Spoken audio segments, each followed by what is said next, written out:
Le terreau, c'est un peu comme une recette de cuisine, sauf qu'ici, la cuillère peut contenir 4 ou 5 mètres cubes. C'est un terreau écolabel pour le grand public et c'est un mélange de différentes matières premières. Donc on a le noir de bruyère qui est au-dessus, qui est en noir. On a de la fibre de bois, hortifibre, qui est en dessous. On a aussi des écorces compostées. Et donc en fait c'est un mélange qui n'a pas de tourbe. C'est pour ça qu'on peut l'écolabelliser. Un terreau doit être un équilibre entre de l'air et de l'eau. Pour les racines des plantes, le noir de bruyère apporte l'eau, la rétention en eau nécessaire à un terreau. Comme le faisait la tourbe avant ? Exactement. Dans ces marais de l'Erdre, inondés l'hiver, des anciennes tourbières.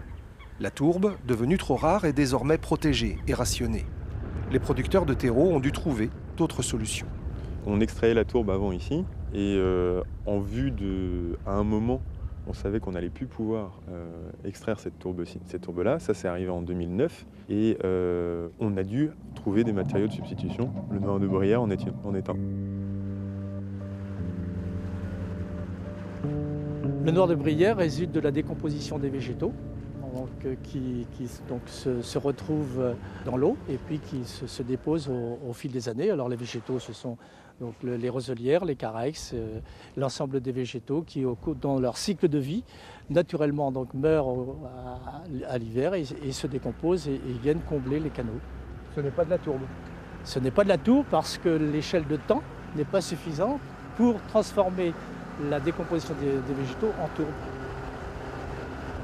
Au niveau du parc, vous surveillez particulièrement. Qu'est-ce que vous avez borné, jalonné ? Il fallait jalonner entre autres la période d'extraction. C'est fait, bien sûr, il faut tenir compte des niveaux d'eau, mais aussi des périodes de nidification, de reproduction, des batraciens, de toutes ces choses-là. Donc il faut être vigilant que cette extraction n'ait pas d'impact dans tous ces domaines. L'évacuation du noir de bruyère fait partie du cycle de dragage du réseau hydraulique du marin d'Ivry. Donc on prend les sédiments, on les dépose dans des lagunes, on les laisse se décanter 2 ou 3 années et ensuite on récupère ces sédiments qui se sont compacifiés, on les met donc en andin, comme cet andin sur lequel nous sommes, et ensuite on les évacue à l'aide de barges pour les emmener dans un port de bruyère, ensuite pour les reprendre en camion et les emmener dans leur lieu de composition pour en faire un terreau fertilisé. Les suivis réalisés en amont et en aval de l'extraction du noir de bruyère montrent que cette action humaine n'a qu'un impact minimum sur l'environnement.